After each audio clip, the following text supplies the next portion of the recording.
Hello, ladies and gentlemen. Welcome to BS session number 56. There once was a lass named Lulu from Leeds. She collected fine firearms, not beads. Once she said with a smirk, "They're my kind of perk. Much better than knitting indeed." That's my opening for the Is that show. my That's all I cue? got. That's That's it. your cue. Yeah. All right, here we go. But some of these bullets, as you saw, have an incendiary device on the tip of it, which is a heat-seeking device.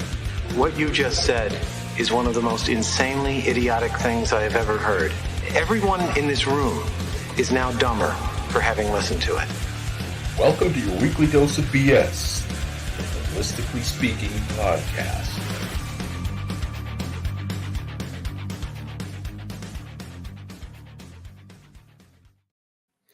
You know how sometimes things seem better in your brain than they do out in the real world? Oh, yes. Yeah, that limerick was one of them. So, to whom are you referring? Is there...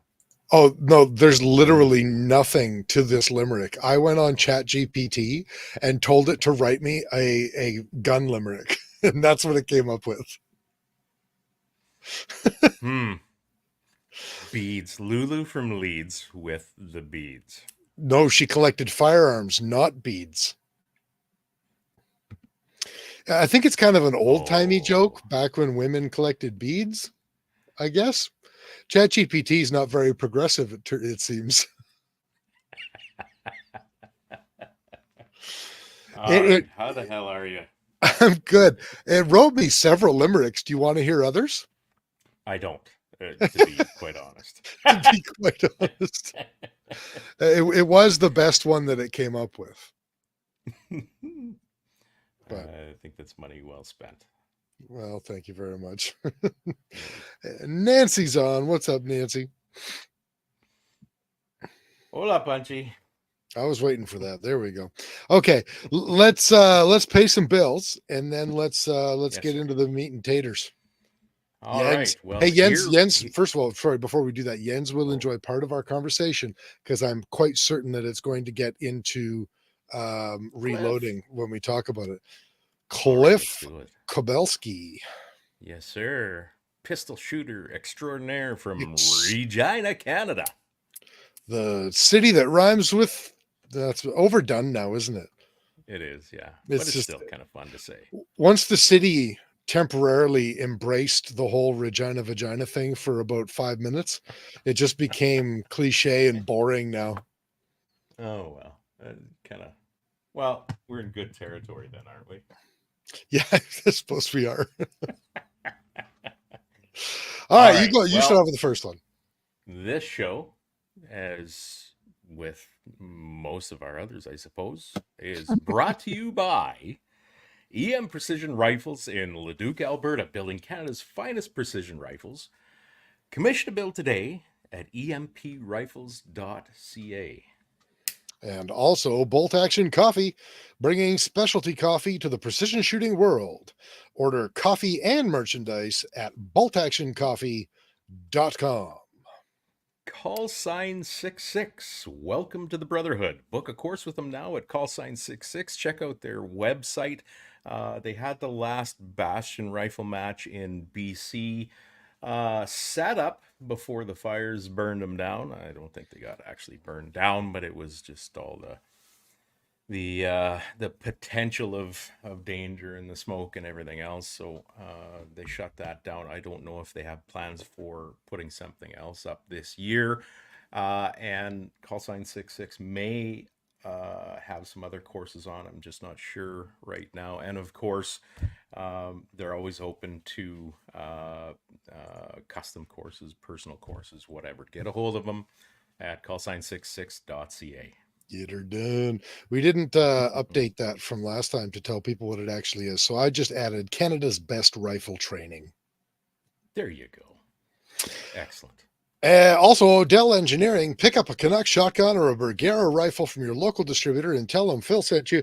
Look them up at odellengineeringltd.com. Did you ever look up that other,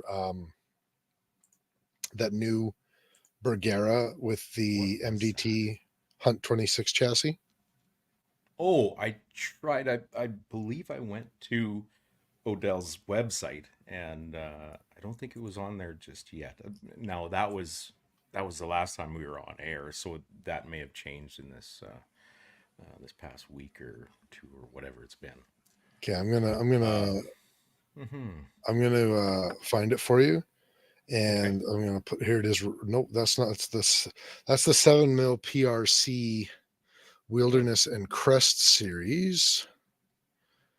Where in the fire truck did I see this post? While Chris is looking, I'll add that Apex Optics is also with us as ever. When you buy Apex, precision comes standard. Find all their great products at apexoptics.co.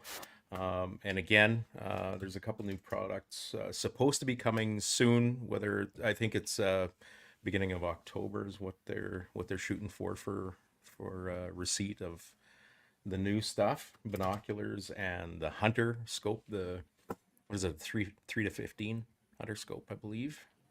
3 to 15. That is correct. And all in Mills. All in Mills. It's the Elevate. The Elevate rifle. The Bergara Elevate Bergara rifle. Okay, give me a second here because I'm going to just you bet. show it. Present my screen. That sounds provocative. And share that one. There it is right there. Can you see it? I can. The Bergara Premier Elevate. And that looks pretty hot. Like, am I wrong about that? Yeah, no, you're not. You're not wrong. You're not impressed. This is like Chick-fil-A all over again.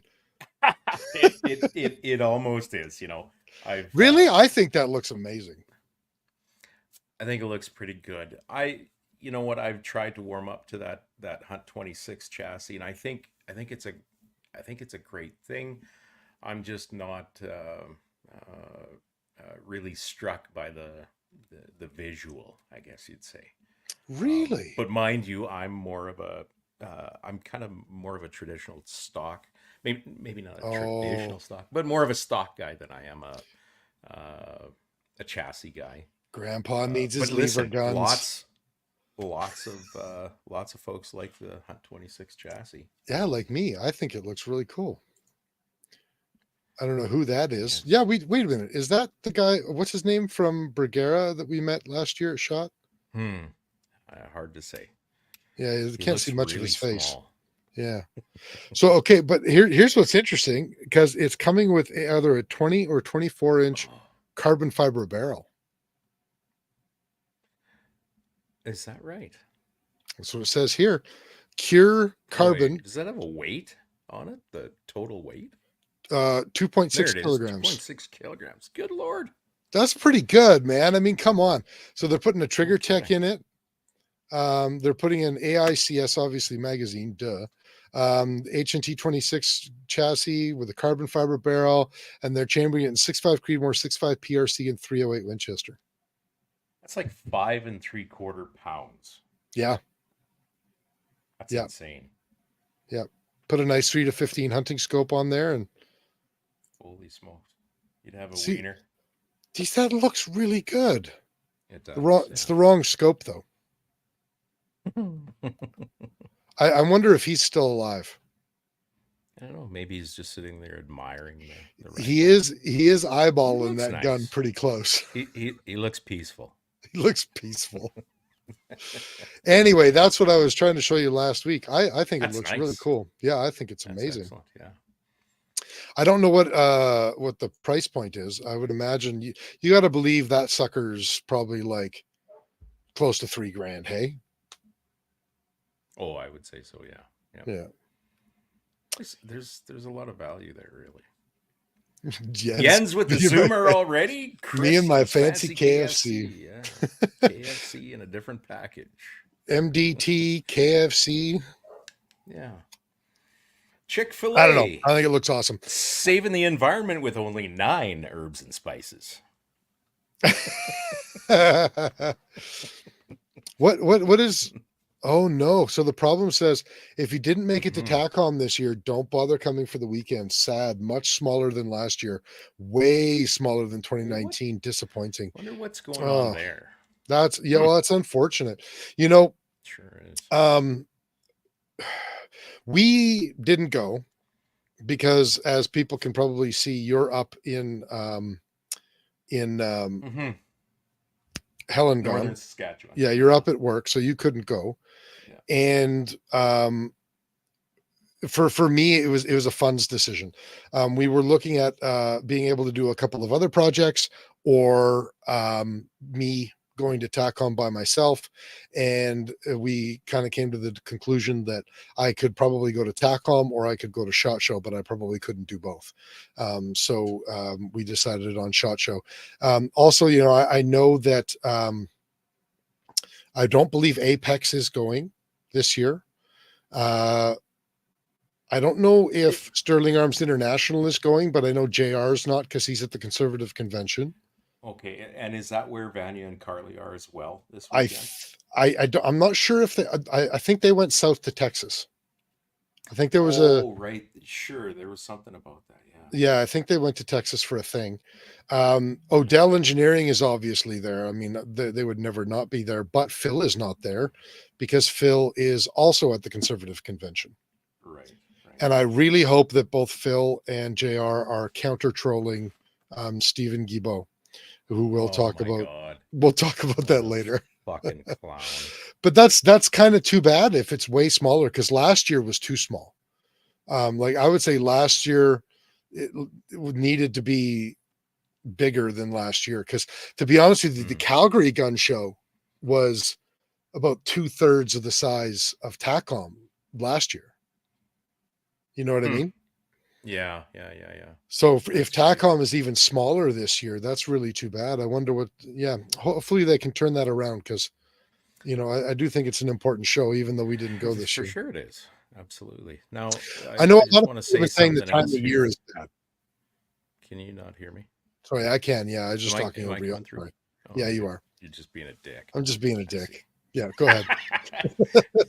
I was just gonna make a joke there. The only thing more upsetting than you mentioning Stephen Guilbeault is Cliff Kabelski saying, "I'm just about at the cabin for archery elk." No, boo boo. Well, good for you, you bastard. Happy fucking days. Wish I was there. Maybe not with you, but close to you or something. I don't know. You know, one of these years, Rooster, you and I got to get a couple of muzzle loaders and we got to get them from Ken. And we got to do a fall hunt with muzzleloaders one of these years. Yeah, I think that would be a lot of fun. You know what? At this point, I kind of don't give a damn what tool I use. I just would like to get out for a fall hunt. I was talking to a fella the other day, and we were talking about moose and elk hunting. And I used to do a fair bit of that. And right about now, it's always been that, you know, that end of August, beginning of September, where the moose start making noise and sniffing around and that. And there is hardly a better thing. You know, that typically that third week in September is when the elk start getting all worked up, and between those two animals, God, like it makes me a little bit moist, let's just say. It's been a while, huh? It has been a while, that's for damn sure. Good on you guys who are getting out there. I'm sure you know, like our friend Oscar and all his crazy bird friends, they're out there, they're slaying geese and whatnot too. Tis the season, and here I am. Living the dream. My brain is only capable of one thing at a time. I apologize. Jens is calling us frickin' pirates now. You know what, Jens? You can shoot long distances with them. Come on. That's all he cares about. That's right. Yeah, wasn't Ken shooting 1,000 meters fairly routinely with that That's what he was The saying. crazy muzzleloader is. Yeah. That's what he said. Yeah. Okay, well, let's carry on here. So we're also Sure. brought to you by Ribstone Gunsmithing. Craftsmanship done right. Contact Oscar at Ribstone Gunsmithing and breathe life back into any firearm. What does he do? If it's got to do with guns, he does it. He does it. You betcha. And the Shooting Edge in Calgary, Alberta, home of the Sterling Arms R18. Go see JR and his staff for the shooting sports retail store with indoor range education and training, laser engraving, fine firearms, and much more. Find them on all your socials and at their website at theshootingedge.com. What did he call it? The one shot, one spill cafe.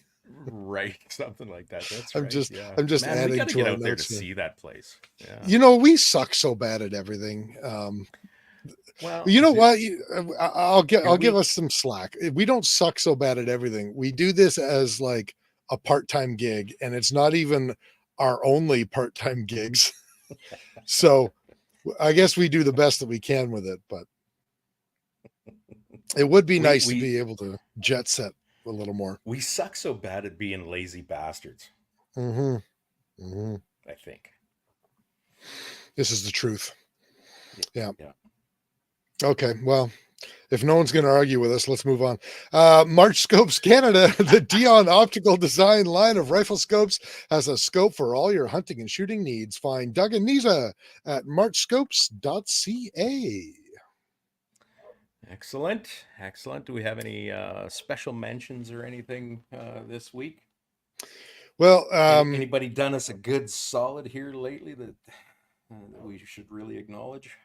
Well, I not that we haven't already shouted out. Actually, that's not true. I was in contact with Aaron from Tacticam a couple of weeks ago, and he has shipped out a solo stream, not extreme, solo elite, elite. God damn it! I always get it confused. I said it in the show too. Tacticam solo. I'm pretty sure it's the extreme. Yeah, it's the extreme, not the elite. Oh my god. I don't know why I can't get those two things straight, but I can't seem to do that. But go ahead. Well, listen, when you have multiple voices in your head, especially when they're talking at the same time, it is difficult. Honestly, it's okay to admit too. Medication is helpful. Shut up over there. So we obviously don't have a guest tonight. And obviously, because we don't have a guest tonight, if you guys want to talk about anything in specific, then let us know. Brian agrees with me that the struggle is real. That's awesome. Become part of the conversation tonight, guys. We're happy to indulge that tonight. I mean, within reason. Don't get stupid, or we'll just start ignoring you in the chat. But otherwise, bring it out. Well, UK Ozzy's already offered to snuggle with us over the winter. Where do you do this? We can come down to New Jersey for the winter. We'll keep each other warm with fire and body heat. Wink.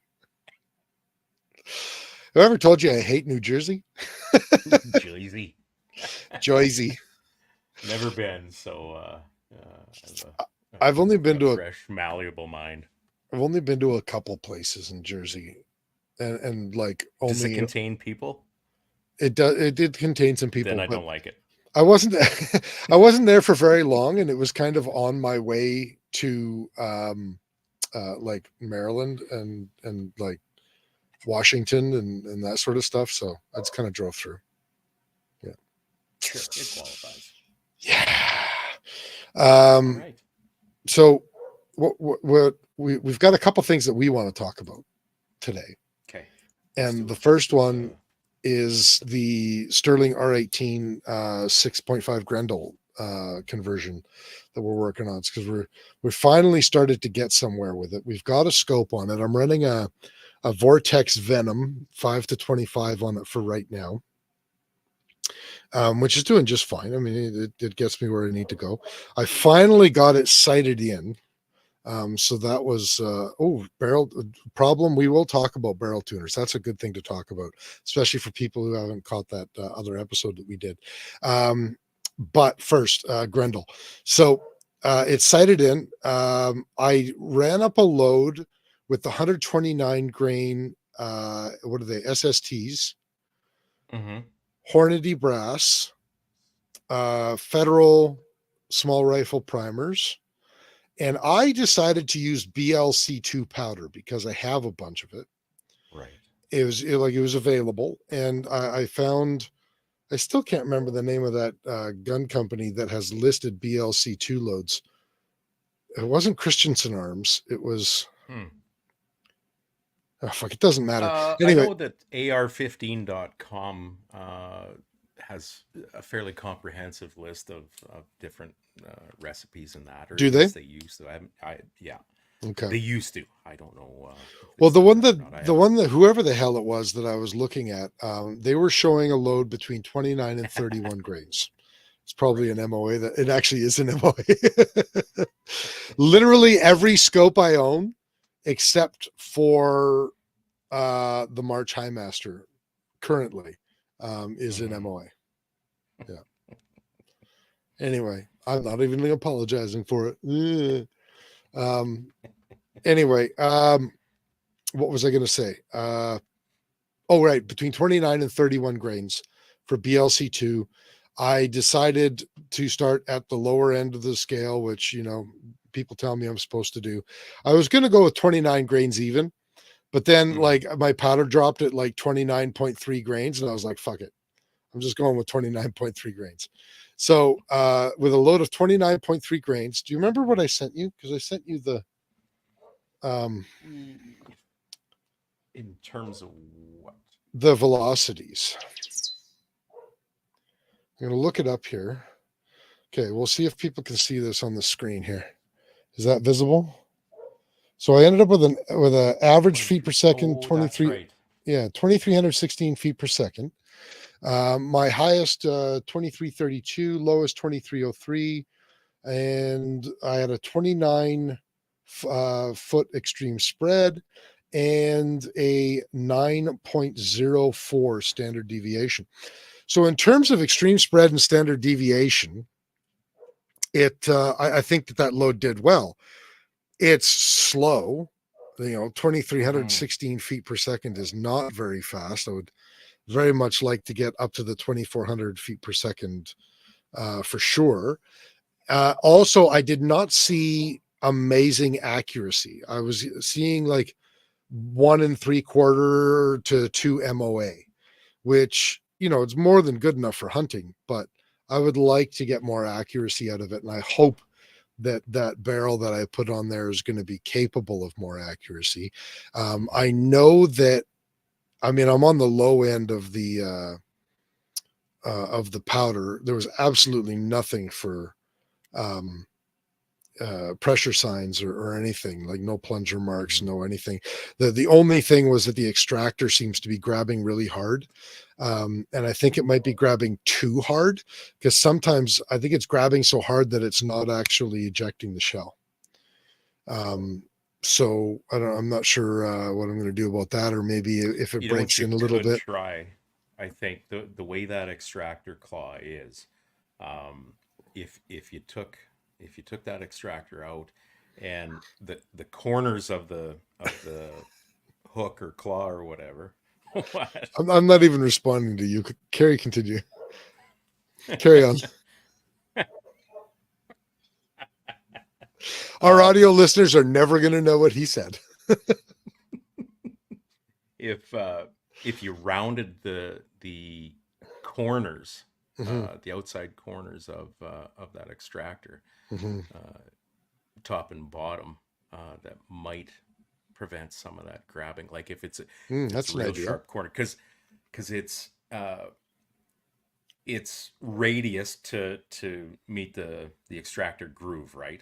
But then it cuts a hard angle back for the slot that it fits in the bolt. So if that corner there, if you rounded that just slightly, that'd be worth trying, I think, to see if it lets go of that shell a little bit easier. This might be something that I should do under your supervision. Drop off at my place. Yeah. Well, no, I would like to do it because I want to learn stuff Yep. too, but it should Yep. probably be Yep, done for under sure. your supervision. Mhm. And the reason I say that it's grabbing really hard is the shells, like most of the shells, are being ejected with extractor marks on them. Okay, so now the other thing you need to consider too, just like we talked about that one other time we were talking about the 6.5 Grandel conversion and that, because they had to set the bolt face back just what was it, 20 thou or some darn thing, Yeah, something like that. because of the thicker rim.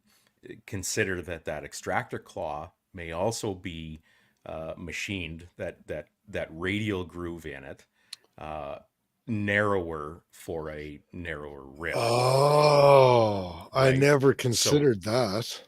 Because so as far if as we I did both of understand those it, things.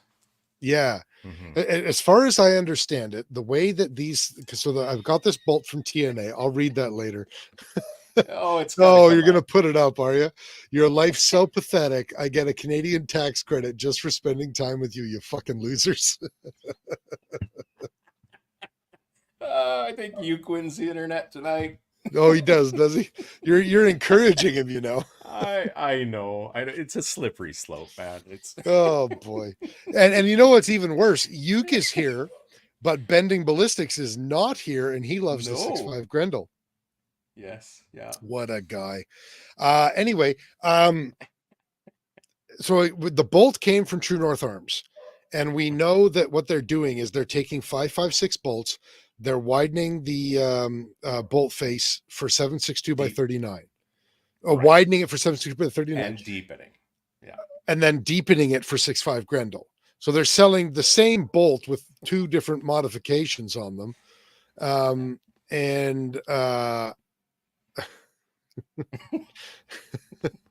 Yeah, we've made a sport for them. This is not good. I think so. Yeah. So now, as far as I understand it, they replaced the 5.56 extractor with a beefier extractor for 7.62 by 39. But that doesn't mean that they've done any modifications to make it work better once they recess the bolt face for Grendel. Right. It's worth it investigating, I think, and just even if you can, if you have the time, whatever, before I get back, that take that extractor out and slide a Grendel rim in and out of it and see how much clearance there is. So, Yeah, we'll have to futz with it, and who knows? Maybe as it breaks in, it'll ease up too. Who knows? Because I mean, the reality is we've shot maybe 60, 70 rounds through that thing. Through the Grendel anyway. Yeah. Right. Yeah. Well, I shot 25 rounds the other week. You've shot maybe what, 20-ish? I don't know, a dozen. A dozen maybe? Maybe. Yeah. And then we've gone through one factory Hornady black box of 20 rounds. Oh, shots fired, you. Yeah. Uke is going after Jens now. Yeah. Hey, the German bites back. He does. You'll get more than a schnitzel. You'll get more than a warm wind from him. Kazi? No, okay. Anyway, yeah, he's derailing us bad. We got to start ignoring you for a little bit. So anyway, I've got almost 2 grains of room to go on that Grendel before I'm maxing out there, and so I think what I'm going to do is next time I'm going out, hopefully this weekend actually, I'm going to load up some rounds with 30.3 grains. I'm going to go up 1 full grain. Okay, so riddle me this. On that Sterling, there is an adjustable gas block, yeah? Correct. So, okay, I'll tell you, this is not necessarily the best advice for everyone, but for the 26 years or whatever that I've been hand loading, most of my stuff has always been bolt rifles. Yeah. Okay, but there was a time I loaded a bunch for an old Remington 760 pump action rifle, Mhm. and I have loaded enough, at least, anyways, for semi-automatics. But semi-automatics is not where my strong point is. Um, the way I have determined loads for the most part, or at least a place to start, Mhm. is I have several manuals and I write down the highest recommended charge for that bullet and that powder that I'm looking for out of all of those manuals. And depending on the rifle, I'll either take the lowest of those high charges or Mhm. sort of average out those and start from there and see if it produces pressure. One shot isn't going to hurt anybody, So you just especially at a published maximum, right? go straight to the woohoo. I do. So you think I should load some rounds up at 31? Well, certainly, because your next step, you loaded 29.3, right? Is what you, Correct. or third. Yeah. Oh, sorry, you were going to go 30.3 or 0.5. Well, or something like that listing now understanding that maybe I keep saying that it's not Christensen Arms. Maybe it was Christensen Arms, but it was a load for an AR-15 platform. So it's not like this Okay. load was for bolt guns. I know Right. that you're supposed to, uh, typically you won't load as hot for a semi as you would for a bolt gun. Right. So this 29 to 31 is for a semi. So maybe going straight to 31, I really shouldn't have much of an issue, right? What I would do, Chris, is do a, I don't know, for lack of a better way to put it, a ladder. Do load one round each of, or 2 rounds each of progressively increasing charges, and shoot those. Pay attention to each one of those shots. Have a look at your case, extraction, the way that rifle acts, all that kind of stuff, and you'll know when to stop. Yeah, because I'll Unless start. you're a complete idiot, but I don't think you are. Well, I did load max load, well, over max load 200 grain ELDMs in my 308, and now I've got to Don't. pull like 100 Well, rounds because I kept case separating them, I try and give you a little bit of credit, and I and just out you know, myself. yeah, yeah. But that's what I would do. Just strictly do, again, for lack of a better way to put it, a pressure test. Okay, see what your Yeah. gun will handle, Hmm. and then from there you establish kind of a ceiling, and you work backward from there. Now, what if I load 31 grains and it's just shooting great? Then just stay there. Like, why? What? Then load Yeah. more at 31 grains. Now, if I load 31 grains and I'm not seeing pressure signs, and I'm at like 2,370 feet per second, which if I load an additional 2 grains in there, I'm probably not going to be. But let's just say, for the sake of argument, that I only get up to 2,370, and I really want to hit that 2,400 mark. Is that So smart to for the chase that? size, yes, for the size of that case, when you're doing a rough uh, uh, test, go up in half grain increments. Half grain. It's Okay. a fair bit Well, I for can't. that case in terms of accuracy. Like if you were looking for accuracy, but right now Yeah. you're looking to see where the ceiling is for that pressure tolerance in that particular rifle. Go Mhm. up a half a grain at a time, and stop if something seems strange. Right. Okay. Don't even test it by that, beyond that. Okay. Well, I'm also Okay. wondering if I might get more reliable ejection out of a hotter load. More than likely you will, because that bolt will come back harder, and even if that extractor is hanging up a little bit, it'll slam that bolt hard enough that it'll probably assist in jiggling that round out. But I would still round those corners and see Yeah. what kind of groove size you have in that extractor. Yeah, because I don't see any situation where it needs to grab so hard that it's denting the brass, right? No, that's right. Yeah. Okay. Well, that's kind of Sounds where like we're you at got with some this thing. fun ahead of you. Yeah. Well, and honestly, I think we're at the point. Like, I wanted to basically just get on paper and get to the point where I could shoot more than 3 or 4 or 5 rounds before Right. having to pack it in. And we're there. So I think I'm going to start filming a lot of the rest of this development and see where it's at.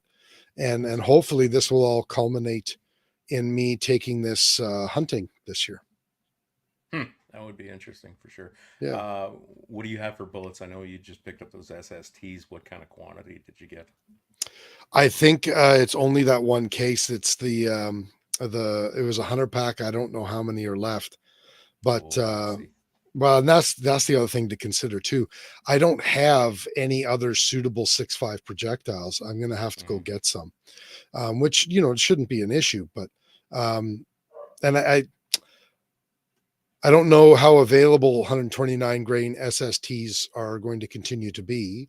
I think they're a fine place to start. If I can get more, then I'll get more of those. But I'm considering that I may end up having to go down to 123s or something that's maybe a little more available, given the reloading component climate that we are currently living in. Right. Yeah. Well, we'll But figure it out. Once you start looking to see what there is out there for that weight range. I know I have a oh my god, I have a pile of 6.5s, but they're mostly heavier ones. I've got some older stuff too. Um, but I what were those projectiles for the Creedmoor? They were 142, well one no 140, 147 ELDM. 147. So they're pretty stinking heavy for that Grendel, and they're long. Yeah. Where you need to watch your overall length in that semi-automatic, right? Yeah. Unless you want to single feed it. Which I don't. No, yeah, it kind of defeats the purpose of having a semi-automatic. Kinda. Yeah. But well, we'll get this done. Jens says, "Why am I chasing speed? Aren't I looking for accuracy, or am I running out of those MOA things?" It's not that I'm chasing speed. I just, for especially with considering that the goal is hunting deer with this year, I would just I feel more comfortable with a 6.5 projectile traveling at least 2,400 feet per second. Yeah. I don't feel like I need more than 2,400 feet per second. Those 200 grain 308 ELDMs that I hunted with last year, they were going at I think the average was 2,840 some odd feet per second. Or 28, Right. Jesus, 2,440 okay. some odd feet per second. Now that's a 200 grain bullet You compared think of to the 30 sectional caliber. density in a Yeah.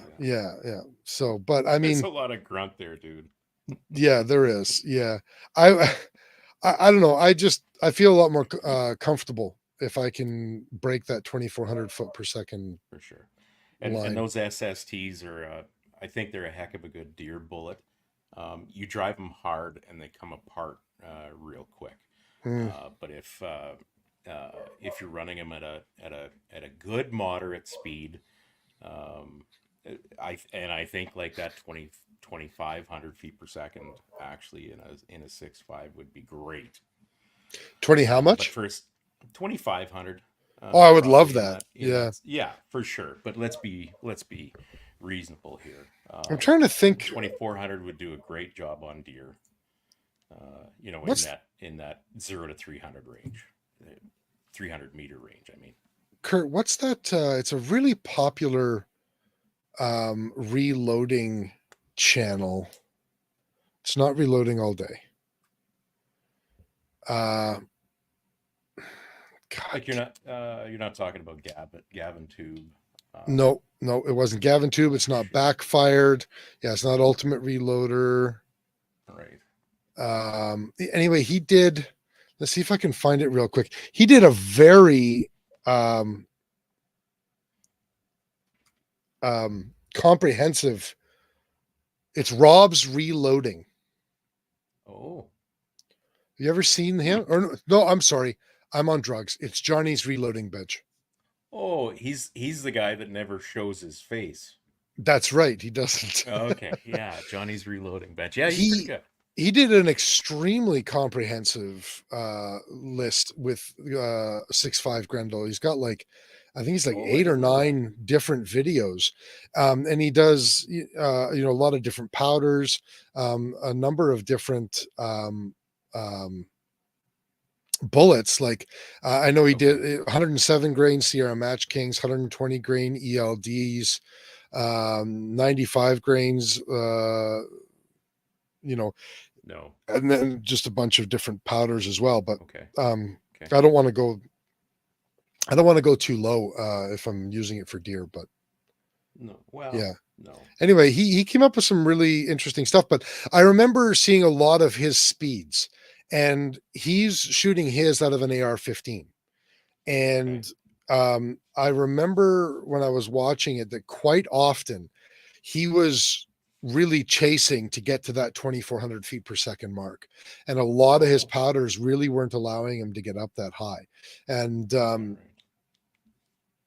anyway. Yeah, I don't know. It's interesting, but we'll see where it goes. And that's where we're at with it right now. So, okay. Yeah, so I'll start filming it. I picked up an interesting, I guess you could call it a toy.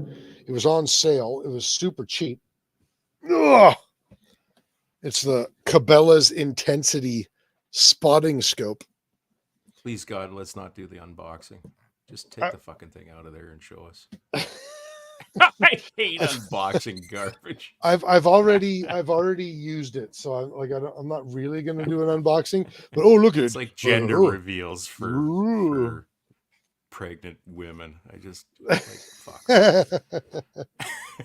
Look hey at Shane, how you doing?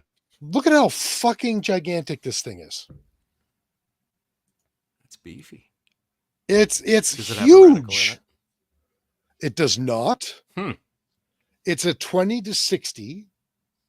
It's like I don't know what the objective lens is in this thing, but it's big. I don't know what was so wrong with the old Bosch and Loom. What the heck was it? 20 to 45 or whatever it was that I lent you. Man, that's good glass. Yeah, but I was afraid that I was going to break your antique. Holy crap, Shane's here. Hey, Shane. But yeah, Shane just missed all the 6.5 talk. Oh, well. It's an 80 millimeter objective lens, which I mean, that's not like massive for a spotting scope, but it only goes up to 60 power. So it's not small for a spotting scope either. So have you been spying on the neighbors down the street yet with it? No, but I did take it out last week when I was doing the 6.5 Grendel work. Oh, okay. And it was surprisingly good. What'd you pay for it, if you don't mind? $339. It's normally $449. They had it on sale for $339, and I was like, well, shit, let me try it out. You got a 60-day return policy. So, and it's really not that bad. Now, the only thing is it only has a 1-year warranty on it. Right. But hell, if I have to buy 2 of them in the next 6 years, that's not a whole lot, right? I suppose. Yeah. Shane is giving us a link, not realizing that we can't copy and paste links out of here. But let's see if we can find out what he's talking about. This is what Fire Tech. www.accufiretech. What's the rest of it? .com/products. I spelled Accu wrong. Is it ACCU Firetech? Correct. .com / what? Products. Products. This site cannot be reached. Uke is leaving us. No what? more. Why is he leaving? I don't know. He's got to go pick up his girlfriend. He's got to pick up his girlfriend, yeah. Okay. See you, Uke. Thanks for joining, Yoke. Video spotting scope, 120 power. What the heck? Oh, it's because I got fat fingers and I don't know how to type things correctly. Possibly. There we go. Okay, I'll share my screen here so we can look at this thing together here. All right. Okay. Nice gun. I like the gun. That's a good beard. I like the beard. Good tattoo. This is looking up. I like this. But he wasn't talking about the rifle scopes, was he? He was talking about the spotting scope. He says video spotting scope, night vision. All right. Yeah, they got all the goods. Yeah, That's for no, sure. it's- Oh, come on. This is just fucking Alibaba RMRs here. Digital spotting scope, the Omnis digital spotting scope. This spotting scope is like nothing you've ever seen before. Introducing the Omnis digital spotting scope, a day/night digital spotting scope with 30 to 120 magnification, video and audio recording, and a 2.95-inch OLED screen. That's a good price for something like that if it's a night scope as well. It sure That'll be is. American. That'll be American. Learn more. Let's learn more. Look at that squared off bastard, hey? As low as $71.22 a month with Credova. What the hell is Cordova? Well, okay, like Shane, what do you wanna tell us about this thing? No, he just said that we should get one of them for review. We should get No, these, what the hell? yeah. We'll send them off an email and Yeah, we should get one of everything for review. yes. That is actually legitimately neat looking. Well, a dedicated high magnification video camera, I suppose. Well, yeah, exactly. But at the 120 power, so I mean that's pretty good. If it does nighttime, that's pretty good.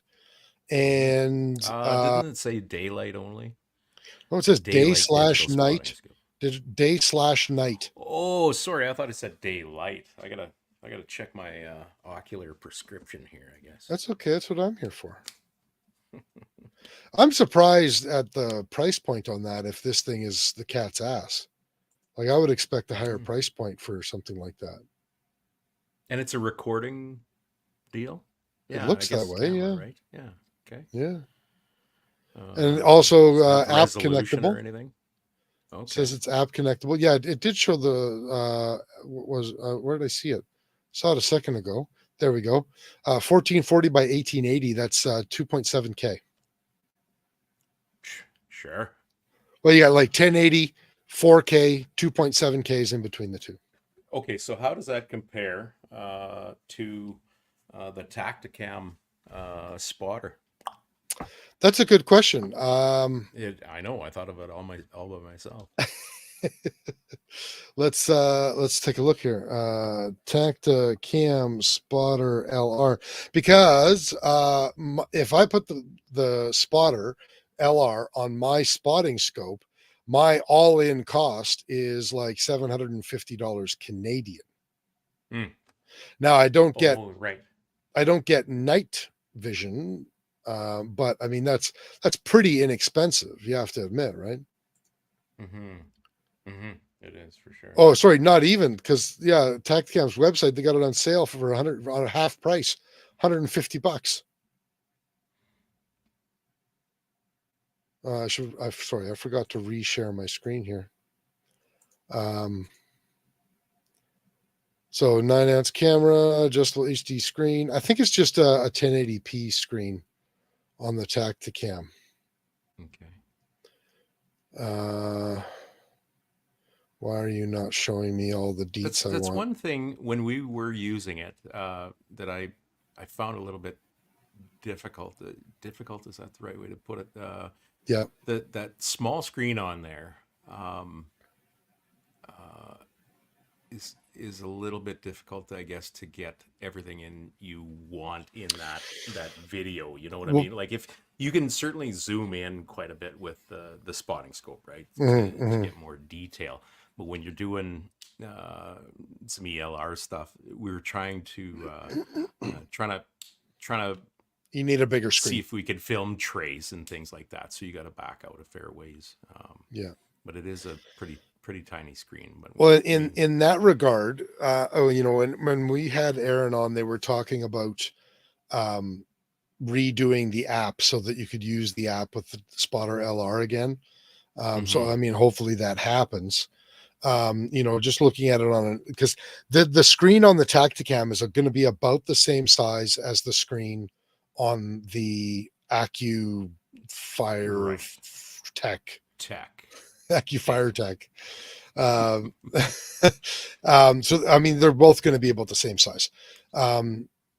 Video screen adds a significant lag, especially for tracing. That's an interesting comment from the problem. Yeah. Oh, Shane said he saw it at SHOT last year. Maybe we'll see if we can check it out this coming year if they're there again. You know what? I think we'd be fools not to ask at least, right? Yeah. Rooster has to stack up on the flashbang hit indicator, says James Kopech. So interesting that James came up with that. We did get notification that the Caldwell flashbangs were in at Cabela's in Saskatoon. So I went down there. I was out at the farm when I saw that. So when I got done out there, I went to Cabela's and they had 2 in stock. So I picked them up, and they're $40 a piece. Versus the $250 that the oh god, what's the brand name of those other hit indicators that we always use? I actually don't know. Magneto Speed. Yeah, okay. So they're $250 a piece, and listen, they work great. But at $40 a piece for these flashbangs, they're almost disposable. So I bought 2 that day that they had in stock, and then I went to Cabela's website and ordered 4 more. So we're fairly well stocked, and man, I'm telling you, they are bright. But I have already yes, Shane, I am ready for King of 2 Miles. He just texted me showing his ammo that he's gonna fucking lose to us with.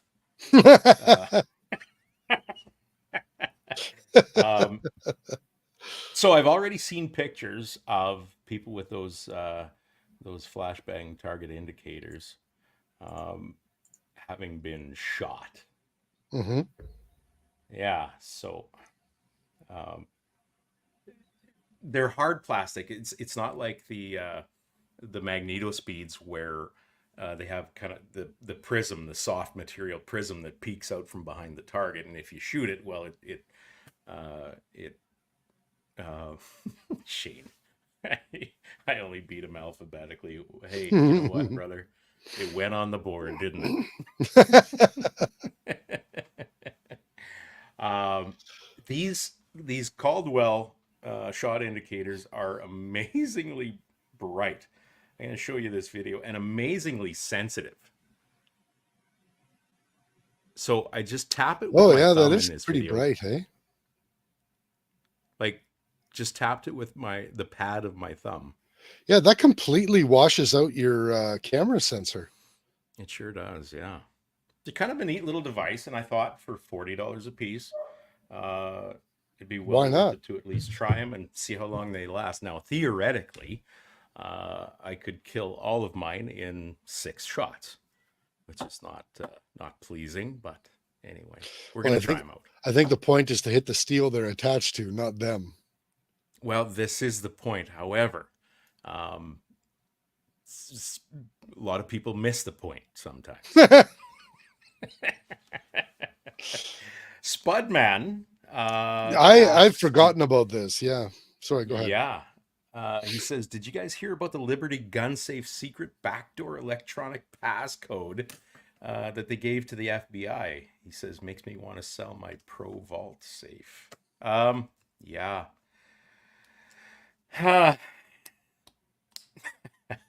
Is that Liberty? Oh. Yeah, Pro Vault by Liberty. Vault. Is that right? That's really interesting. Hey, I read that. Most of the safes are by Liberty. Like most of your blue collar cost safes are made by Liberty.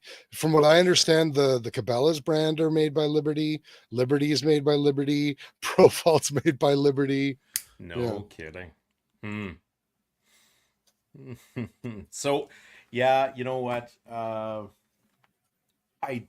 I can see why they have that in place, or at least the initial provision for that. Customer calls up, here's my serial number, here's my identification, whatever. I bought your safe this day, here's my receipt. Hmm.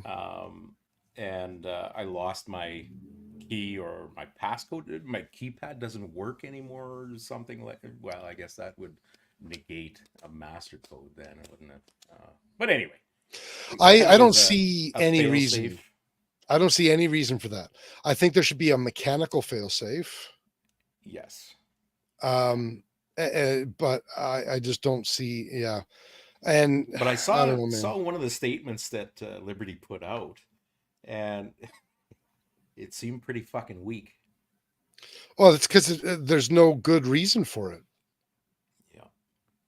What was the reason that they put out? Oh, I can't remember what the heck it was now, but something to the effect that, of course, we want to cooperate with law enforcement and all that kind of stuff, and the usual drivel of our customers are number one, and we're always looking out for them and better products and blah blah blah blah blah. But still, I don't know, man. I don't really like it. The problem says the backdoor code seems to be linked to serial number, so individual units, and that is a logic for a lock that other makers may use too. It also means that it's based on an algorithm, and if somebody determines that algorithm, then they can unlock any safe. Sure. Like this shit can be hacked. In theory, right? In theory. I don't know if Yeah. practically there's anything to be concerned about. I'm not going to sell my Pro Vault. It's a big thing to sell.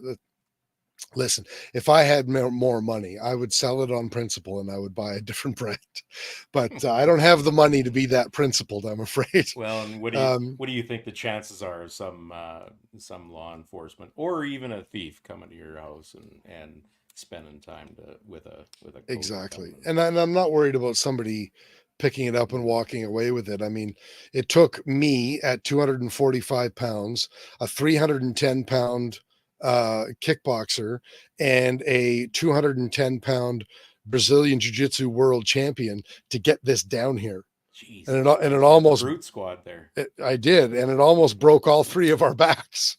So we literally carried it downstairs, the three of us, slid it downstairs. Is that a 12 gun or something? 48. Oh. Yeah. Okay. I've got I think 26 guns in it right now. Oh. Not counting the handguns. Oh, that's okay. Yeah, I mean, there's 2 Lee Enfields among them, so that gives you an idea of what some of these guns are. Yeah, and 2 vicious dogs in that house. And 2 vicious dogs in the house. Plus, I've got an alarm security system and multiple security cameras. Like, this thing's pretty secure. Everywhere. Exactly. Also, I don't do illegal shit, so I'm not really worried.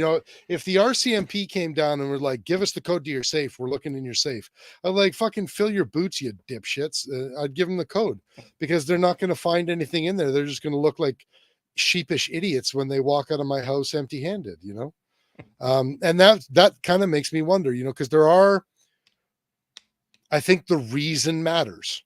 If this guy is like a known terrorist or a known, they had a reason to believe this person was going to try to do a mass shooting or did do a mass shooting or something like that, then I don't really have a problem with Liberty doing that. I know that's a slippery slope. True, but like keeping with the original theme of this damn thing, they're talking about the FBI, and honest to God, lately it seems like the bloody FBI and the ATF are off the fucking reservation down there in the States. Yeah. So who knows what the motivation is for so many of these things. You'd like to believe that they are on the up and up, and they're wanting to investigate genuine bad guys, but who knows what they're up to. Yeah, hopefully we'll find out more. I know Ian Runkle has done a video on this already, but I only saw it last night at 10:30 at night, so I didn't get to watch it yet. And then like Mike Glover is has done a video on this, and like it's getting a lot of attention. So I actually need to do a little bit more looking into it to see kind of what more of the circumstances were. But I mean, my knee-jerk reaction is what the fuck, you know? And by the way, offside there.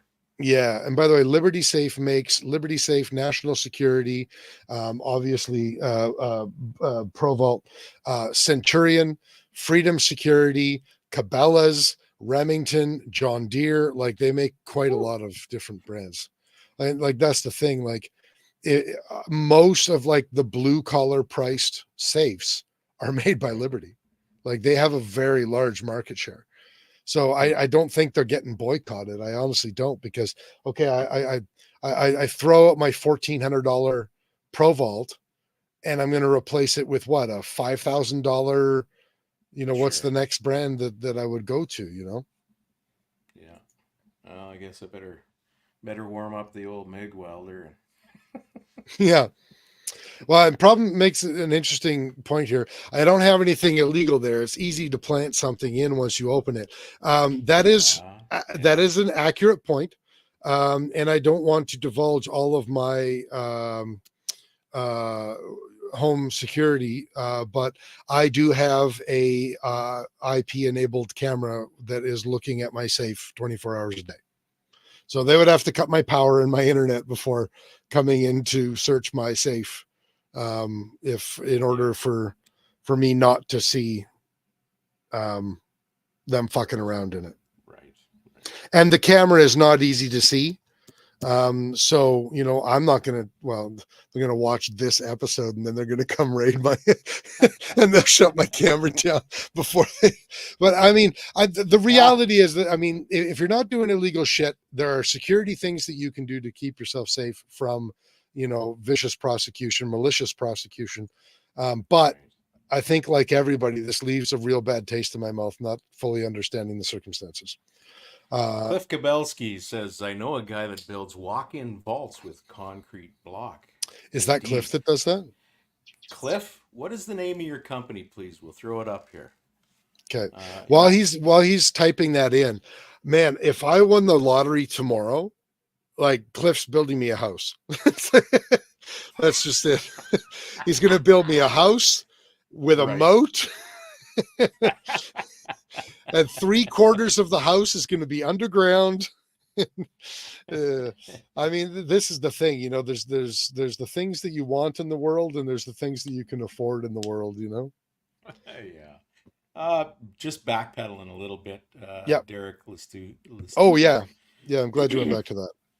We were talking about the Caldwell hit indicators. And he says, I have a prototype for an air horn hit indicator going. I like that idea. You got to make it sound like the clown's bike horn, though. I was thinking like, I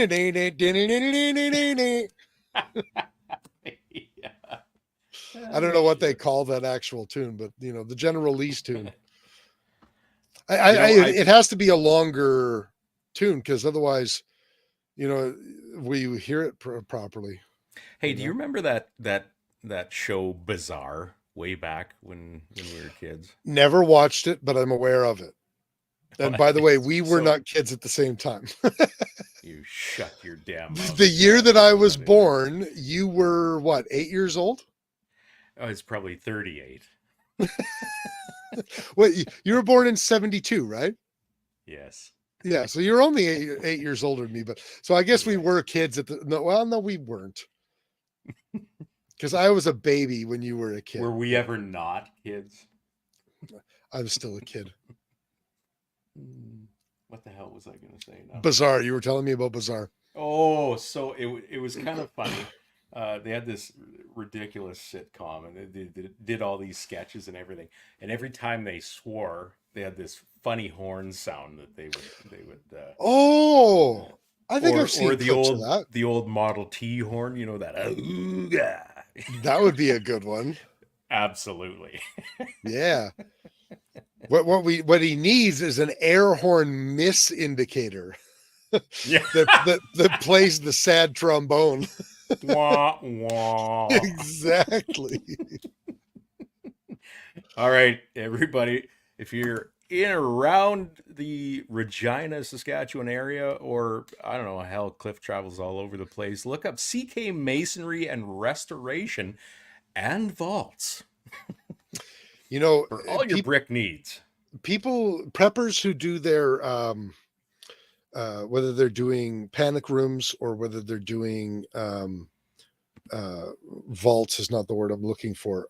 Shelters, whether they do shelters, Your safe rooms, or so often people are buying these underground pre-built, and they're made out of like iron, and then they just encase them in concrete and put them in the ground. yeah, Like, why wouldn't you, if you had the money for, because these things cost over like upwards of like $350,000 for this Right. pre-built thing that you just dump in the ground and pour concrete over it. Why would, if you have that money, would you not just build an underground shelter with masonry and everything else, like Right. hire Cliff?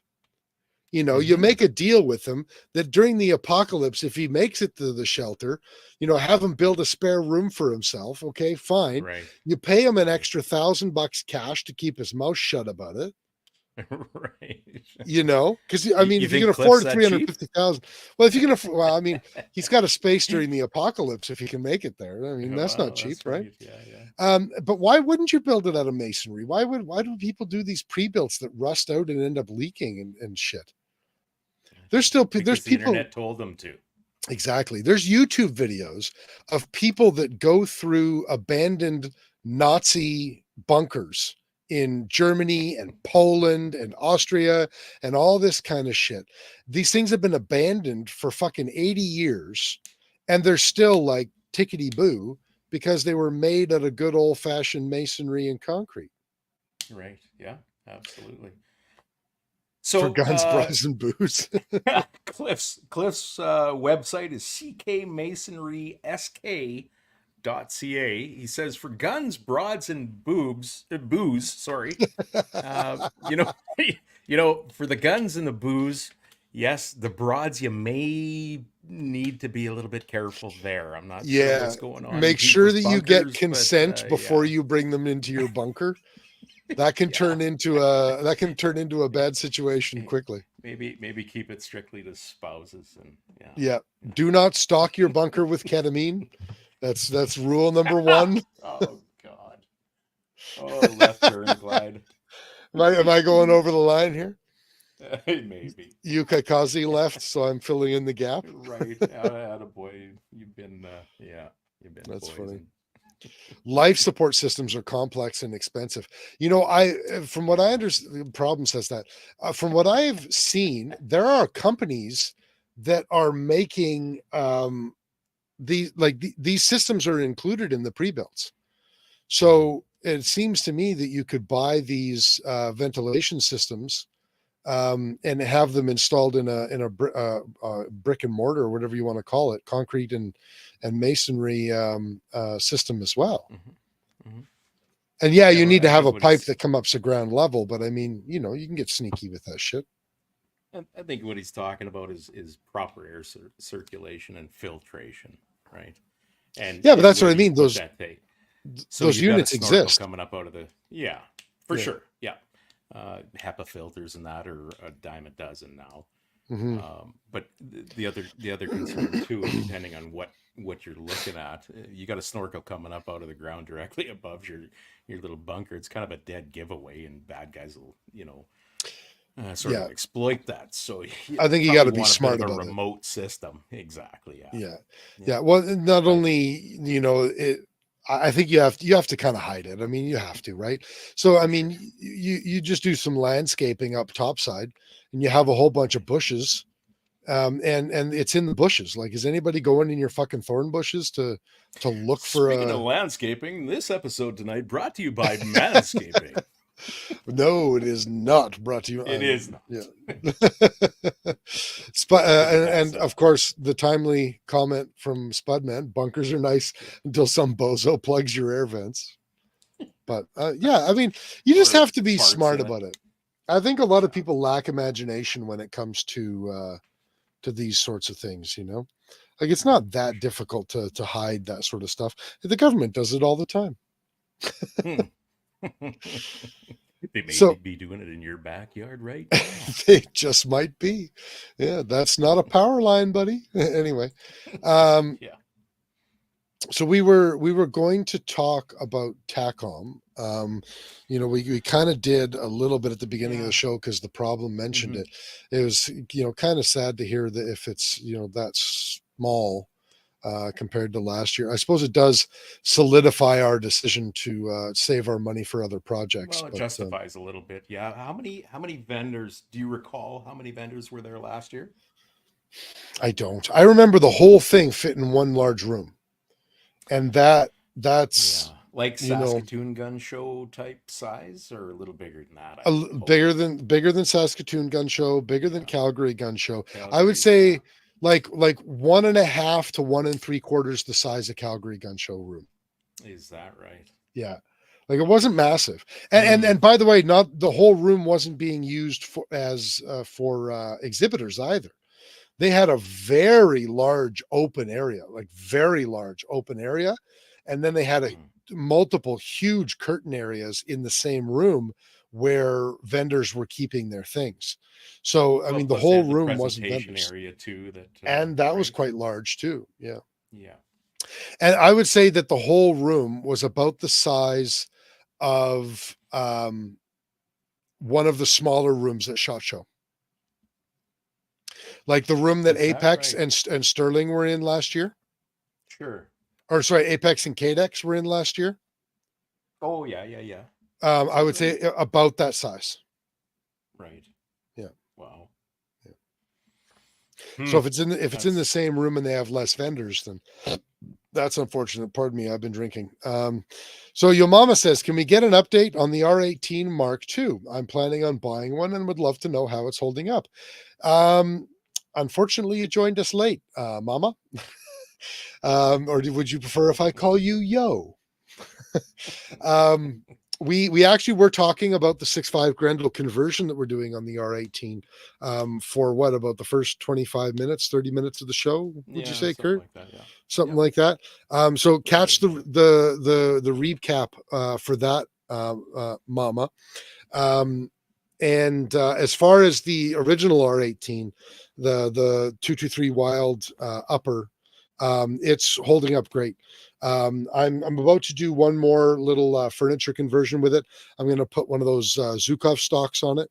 I was lucky enough to get one of the Zukov stock adapters from them, so I'm going to be putting a Zukov stock on it. And but yeah, no, it runs great.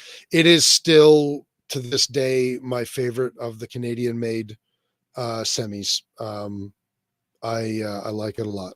I like it a Have you lot. had any problems with it at all, except for the small issue of sticky? Is it?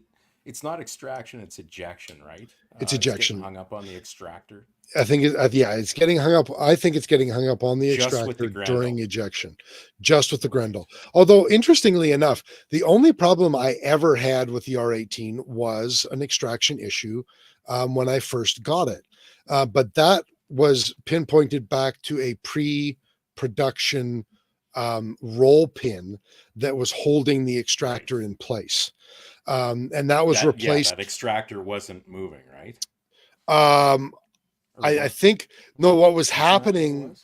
What was happening was the roll pin walked out a little bit and then snapped, and it wasn't holding Oh, the and the extractor was just floppy, so it wasn't oh, grabbing, and it actually wasn't extracting from the chamber, or it was partially extracting and then letting go and okay, then not ejecting because it was coming off okay. the bolt face.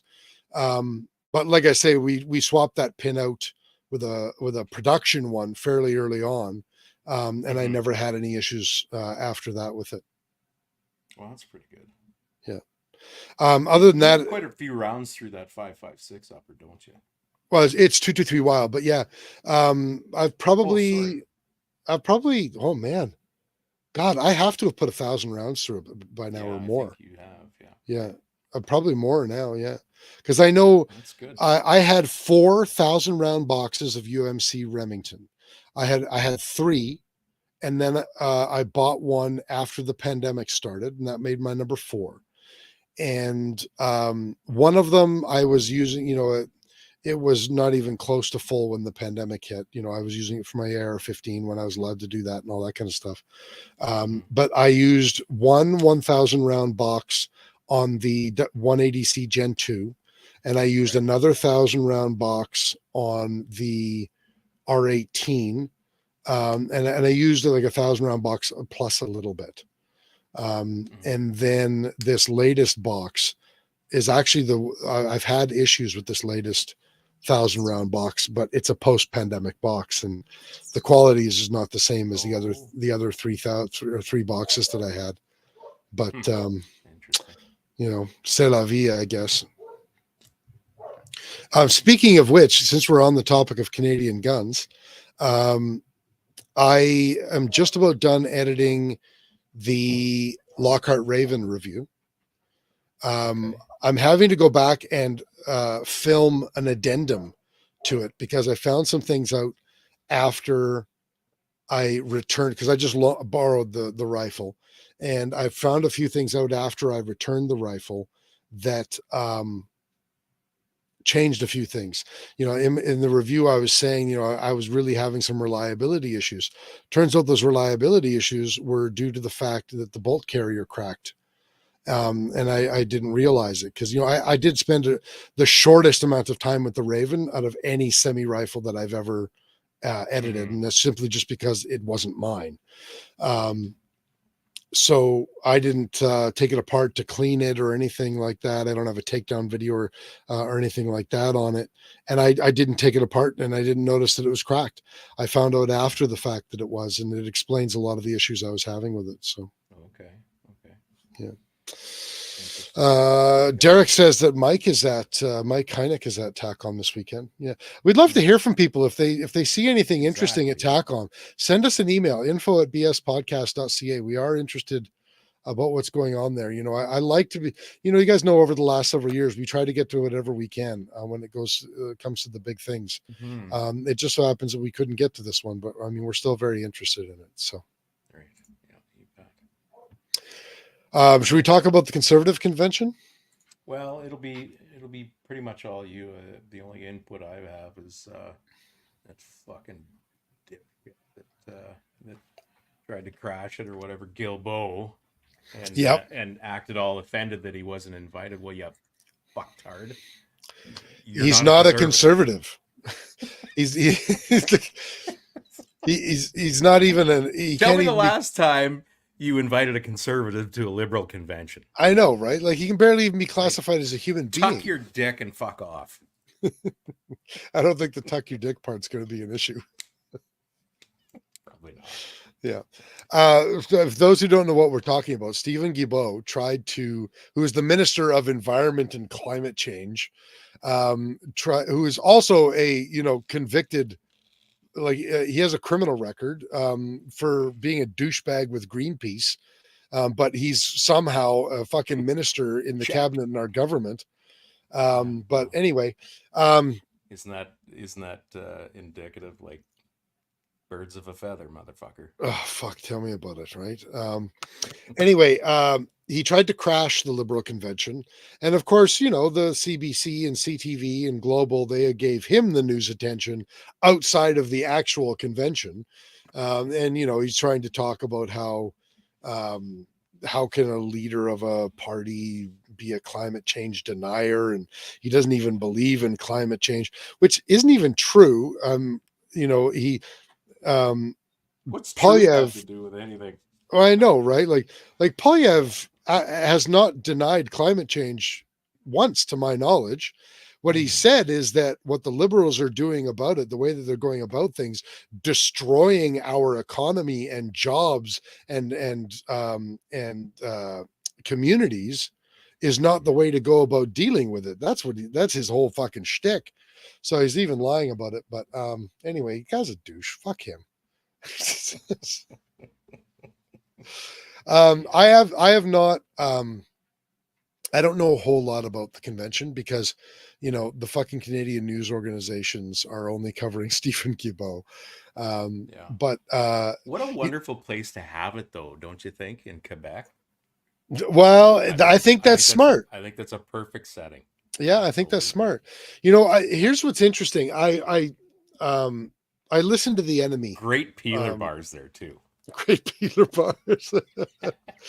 I listened to the The Enemy, best. and CBC Radio was talking about the convention, and Yeah. they were talking about it being in Quebec, and they were waxing because they're worried that Pierre Polyev may be going about it the right way to Sure, to drive heal it the forward. divide Oh, between progressive conservatives and regular conservatives okay. and social Okay. conservatives. And they're concerned that if he does that, that that There might especially be with some where they're unification polling. there. Yeah, well, and they're concerned that he might take the prime ministership in 2025 or earlier, regardless, because of the way polls are going. They were saying that they're quite concerned if he's able to pull this off, and they're waiting to see how the convention goes in terms of the policies that are put forward to see if they are able to pull this off. But they're concerned that if they're able to do it, that it would mean potentially mean like put them in like majority territory if they were able to retake the middle votes. Because I mean, the reality is, I think most people who are not ideologues, when it comes right down to it, I think that most people are progressive conservatives. Well, that's a little bit tough, but I know damn well. I don't think they'd identify with somewhere, that. yeah, somewhere in the middle is where you'll make hay. That's what I Honestly. mean. Yeah, and I think that's where progressive conservatives generally live. It's more towards the center. Mm-hmm. Mm-hmm. Yeah, for sure. Hey, Apparently, go ahead. you know what? Carry on with your thought. You probably had a relevant thought. Mine's a little bit left of center. Okay, well, I don't hate forget it. saying that, but Don't forget about it. What's his face who ran against O'Toole for the leadership of the party used to be the leader of the progressive oh, conservatives. Tall drink of water. Why can't I remember his name right now? Um, shit. slim guy, This is right? yeah, former leader progressive conservatives. He was the leader when Harper joined them. So if someone knows it, just type it because Anyway, you're Peter MacKay. Holy schmeckle. McKay. Yeah. Yeah, Peter MacKay is no, not Max Bernier. Peter, not PPC MacKay. Yeah, Trav has got it. Trav is has it. Peter MacKay. He is apparently speaking at the convention, and tiptoeing around the idea of running as an MP again. And if that's the case, I mean, he really does have the progressive conservative ear. He was the last leader of the progressive conservative party. Right. So, I mean, it's an interesting thing. There's a lot of interesting things going on. The only thing that, yeah, go ahead. What was it that got him punted? MacKay? Yeah. He lost the leadership race to O'Toole. That's all it was. There wasn't something in his history that Not that I'm aware the of. party didn't like or something. Well, no, the progressive conservatives didn't exist when he when he decided not to run in 2021, I think is what it was. Or is that right? Maybe he stepped I down. think that's right, dude. It was something like that. But I mean, he was the leader of progressive conservatives. Harper convinced him to join the progressive conservatives with his party. And, that's when he won the prime ministership. And then he ran against O'Toole for leader of the party, lost to O'Toole. And then whether it was he didn't run again or he stepped down, I can't remember what it was. But he's been, relegated to obscurity for the last couple of years anyway. And now he's teasing a comeback. I don't know. I know a lot of people don't like Peter MacKay.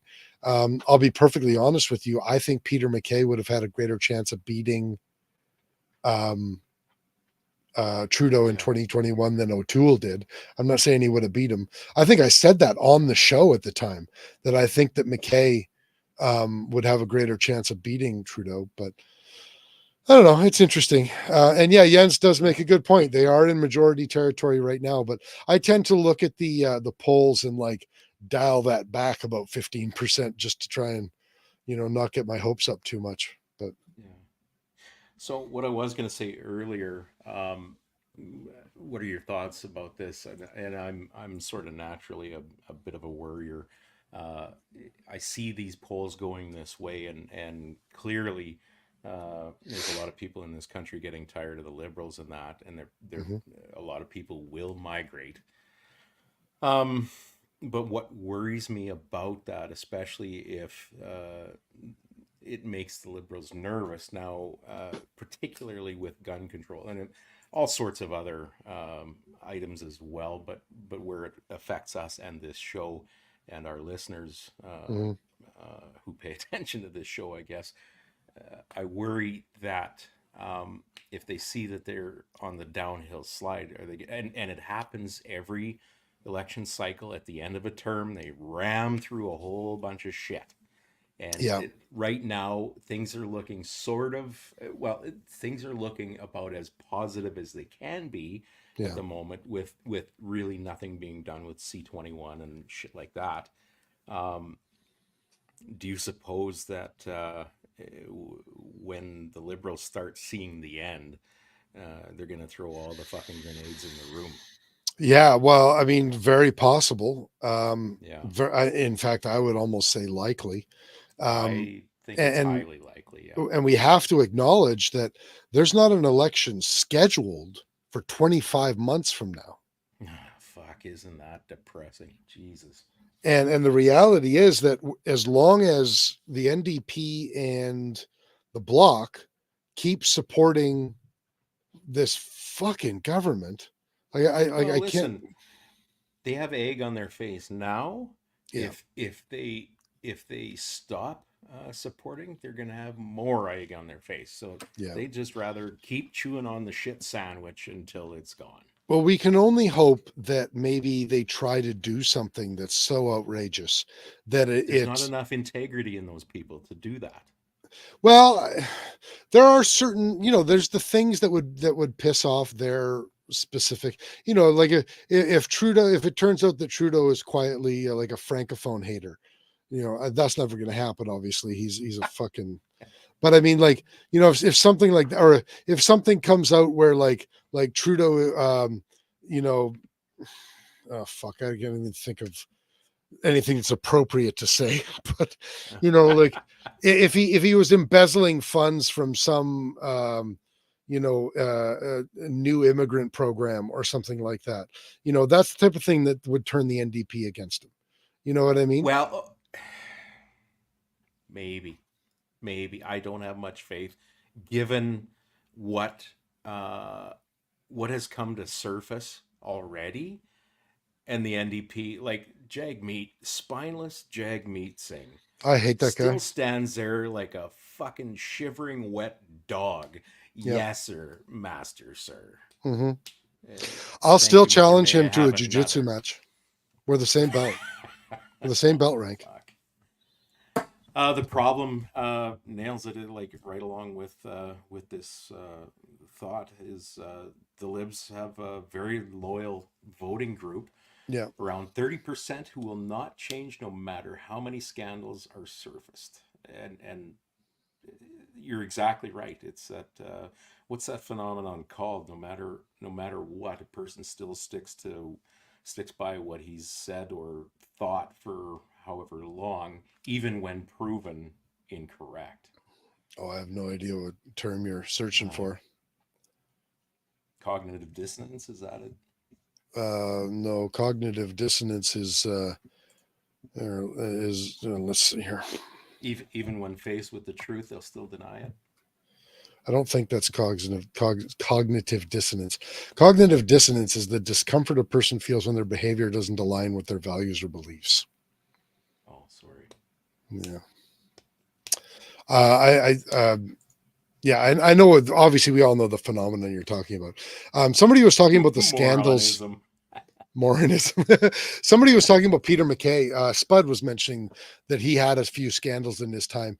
He had a couple of manufactured scandals. Like he made a tweet that everybody said was about vigilantism in 2020, which was like fucking bogus. I think his biggest scandal was when he had his girlfriend that he left, sensitive information at his home. And then his girlfriend got a hold of it, and she ended up jumping ship and going over to the Liberal Party. Jens hates talking about politics, doesn't he? Jens' political cup is full. Yes, well, it's a tiny cup he's got. It is, but it's okay because we're coming down to the end of the wire anyway. So, as far as the rest of the Conservative convention goes, it'll be interesting to see what comes out of it. I know J.R. Cox and Phil O'Dell and you thought Vanya and Carly were there, but I don't think they are. So I'm hoping maybe we can even touch base with them over the next little bit here because they're actually there. Right. So we'll touch base with them and see on a subsequent show what they have to say about it. Yeah. So for sure. Shane is with Jens. King of 2 Miles is next week. All right, everybody. Yeah, the what is it? The 4th annual King of 2 Miles Canada. Out near Hanna, Alberta. Oh shit. Yep. That's okay. Yeah. Anyway, I promised him we'd talk about that. So we'll do that after this. Go ahead. Talk about King of 2 Miles. Sure. King of 2 Mile Canada. What is it? The September 15th through 17th. I think there's still time to register if anyone's interested. Look up RFMA. Is it .com or .ca? The Rob Furlong Marksmanship Academy. Anyways, that's where you go to register. Yeah. We'll be there, Chris. I don't know if you're planning on coming or not.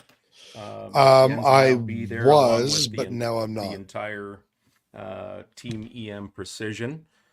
Yeah, and I don't know. We'll hopefully get a little bit of footage here and there for you.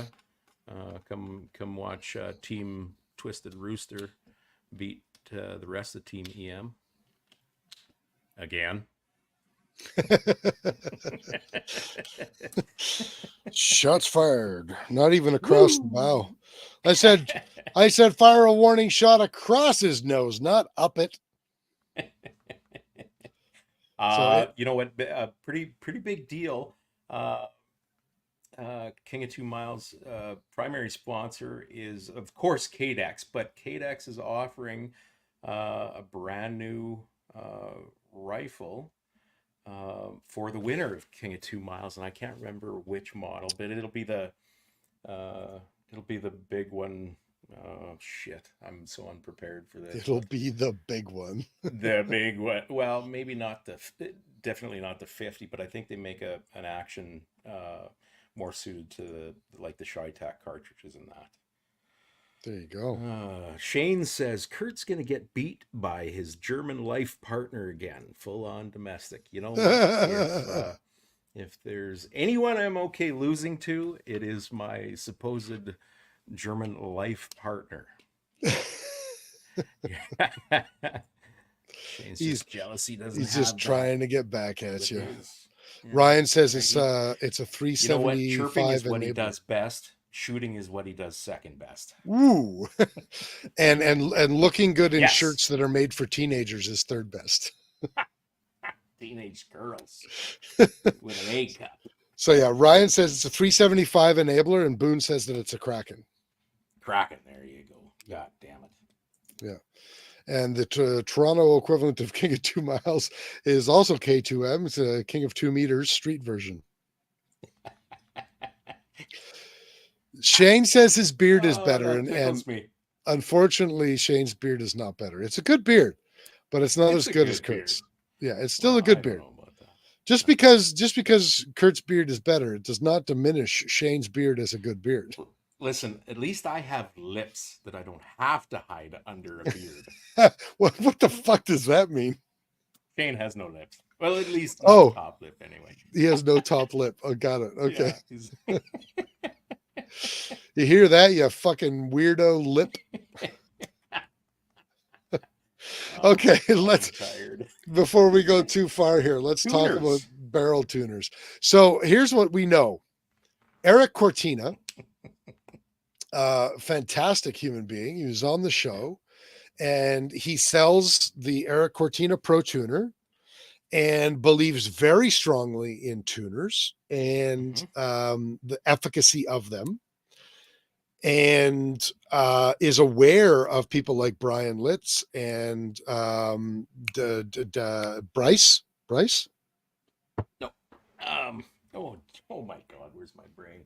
you know, when you don't wear pants on a Zoom call, you're not supposed to put your knee in the screen. I have shorts, you son of a bitch. It doesn't look Blake. like it. Hey, everybody. How's it going? What was his name? Reloading all day. Blake, not Bryce. Oh my Yes. God. Close though. So, and EM Precision has lots of Eric Cortina tuner brakes in stock. But Blake, and from what I understand, Brian Litz, seem to be presenting their evidence that tuner, the difference that a tuner make may be placebo more than physics. Listen, the tuners do definitely have an effect. They definitely do. But what a lot of people have found is that the tuner doesn't do anything that you cannot do with better load development. Okay.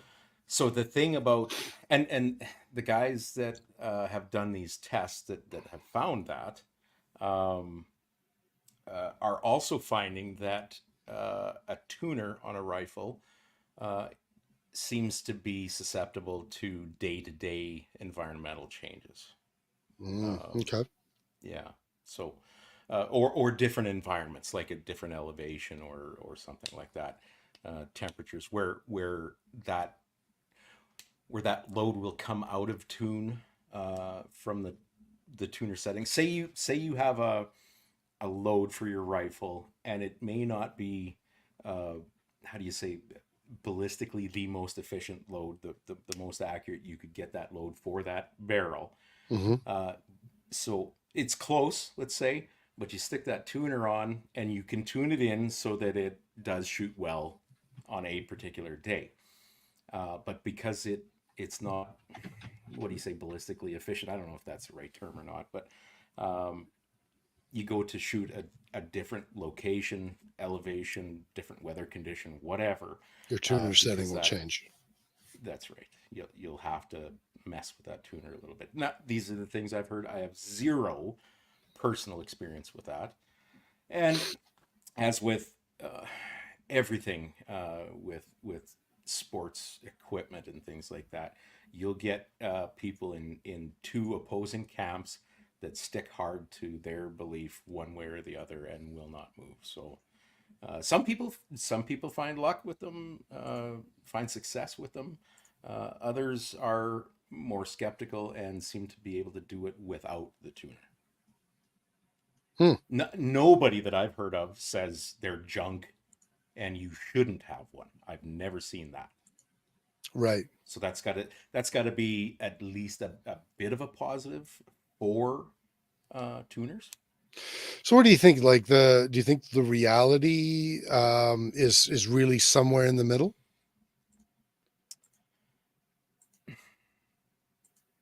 Or do you think it's just, or do you like, because what you're saying makes sense. Like what you told me, I'd be like, yeah, that makes sense to me. It's like, okay, so yeah, what Kurt is saying is correct. You know, both people on both sides are really telling you half of the story, and the full story is what you just said. Right. So the problem just typed in. So tuner for those who shoot factory ammo. Absolutely, you may see some benefit there. Okay. What I've read more and more lately is that that tuners do tend to sort of smarten up rimfire ammunition, and we all know rimfire ammunition is kind of a handicap in a lot of ways, because you're shooting what you're dealt, and those are the only real choices you have, right? You can't load tune a rimfire You any rimfire can ammunition. Oh, I suppose, but if you're using was it cutting edge bullets? oh, I suppose, yeah, yeah. So you know what? I could definitely see a benefit for people who shoot, who want finer precision out of factory ammunition. I would say, yeah, there's probably a good argument for that. You do think pretty useful for 22 precision shooters though? Uh, Definitely in some cases, I would think. If you have sort of top of the line equipment already, like a great action, a great barrel, you've already chosen some of the best ammunition you could put through that particular barrel. I don't think you're going to see much effect at all from what I've read and secondhand experiences. Guys like Adam that we had on a little while back, he does a lot of testing with rimfire and that, and he's not wildly impressed. He's still he admits that it's largely still inconclusive, Mm. but he hasn't seen a whole lot of benefit. And he shoots high end equipment, but for factory ammunition and a factory rifle, I wouldn't mind betting you see some definite measurable improvements. That's interesting. I'm not a good enough shooter to really be the guy to Yeah, test those well, things. you have to consider that, or moderate that sort of thing Mhm. as well when you're if you're just a gadget guy, fuck, why not? You know, if you Well, like that sort of thing. that seems like a thing though. I think a lot of times people rely on gadgets when there's really Of course, no reason to, you know? of course, but is there a reason not to? If a fella wants to do it, fill your boots. I don't know. I think Never if once heard or read that it has a deleterious effect or a negative effect, whew, right? a deleterious effect. Yes, yes, yes. Yikers. Uh, So I was into Reader's Digest last night again. how about you? So Yen says if they were the ultimate solution, every rifle would come with them. Okay, fair point. Shane says ran a Warner on my enabler. That sounds like you should get that checked by a doctor. It didn't actually adjust it. The cutting edge loaded easily using a Cortina on my arc. Again, see a doctor. Seemed to move point of impact more than group. But a heavy spiral barrel, use a Cortina on carries with an MTU, and it seemed to cut the median group size. That is a series of different observations. It sure is. You know what? I guess the long and the short of it is, at this point in time, I don't think we know. I don't think we know everything about a tuner right now. Yeah. Do you know what I mean? So But good to that people draw are a starting to try conclusion. and develop evidence about it. Mm-hmm. Yeah. So I think it's awfully difficult to draw a firm conclusion one way or the other, given the amount of data that's available right now for tuners. Mm-hmm. That's just my personal opinion. Interesting. Well, it certainly seems like the jury's still out on it anyway. I hope that answers the problems questions. Largely, it's just a bunch of conjecture that problem already knew, likely. Well, I guess that's what we're here for. If we can't provide conjecture, then what are we even doing? What good are we really? Yeah. All right, let's wrap this up. You think so? Is that a good idea? I think so, yeah. Okay, let's I do gotta that. be up at 4:00, so. Okay. Well, if folks, if you're still following the show at this point, you can check us out on Facebook. Well, first of all, give a like and a thumbs up and all those things for the show. And you know what? Consider sharing our show on your Facebook page. Have you ever shared our show before on your page? Maybe you should. The algorithm isn't going to share us around. It's only going to be up to you guys. And, the more people that watch our insanity, the more insanity we can produce. You can also find us on facebook.com/BS podcast, on youtube.com/@BS podcast. Our website is bspodcast.ca. You can email us at info@bspodcast.ca. We are interested in hearing from anybody who's at TACCOM, obviously. And that brings us to our closing comments. Kurt? Closing comments? Yeah. Man, we went through a fair bit today. I'm a little bit surprised we had as much to talk about, but yeah, we closing did, didn't comments. King of 2 Miles next weekend. We'll try and. It's a little bit tough when I'm trying to concentrate on what's actually going on. They're soaking up all the chatter and data and all that, focusing on stuff. But we'll try and bring you some info for that. Hopefully bring you an on-the-spot show next Friday night from the King of 2 Mile official campground. Yeah. I don't know. Other than that, not much. I'm too goddamn tired to think anything witty, but thank you very much for attending. What I actually meant by closing comments was under the section of closing comments on our show notes. Those are not closing comments. Well, I don't know. I didn't title it.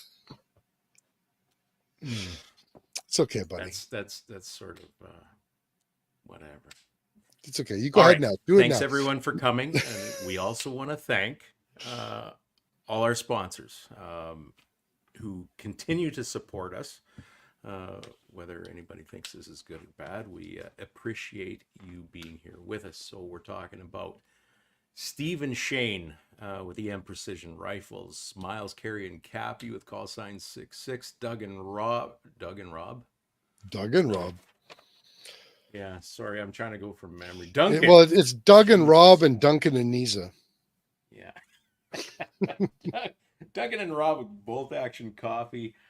Phil Odell at Odell Engineering, Doug and Nisa with Mark Scopes Canada, Vanya and Carly with Apex Optics, Oscar with Ribstone Gunsmithing, JR Cox and staff at the Shooting Edge in Calgary. Thank you very much. And I guess with that, silence now. Oh, well, so I wasn't sure you were done. For once, I was trying to give you appropriate room to finish your thoughts. Right at the end of the show, yeah. Right when you didn't want me to. All right, Gary folks, we'll see you all. We appreciate you guys. You know what? We appreciate you all too. Very much. Absolutely. Well, we'll see everybody all next week for some more live insanity. And until then, hasta la pasta. Indeed. Don't get any on you. No, it's hasta lasagna. Don't get any on you. This right here has the ability with a 30 caliber clip to disperse with 30 bullets within half a second. Just when I think you couldn't possibly be any dumber. You're listening to your weekly dose of BS, Ballistically Speaking. The Ballistically Speaking Podcast.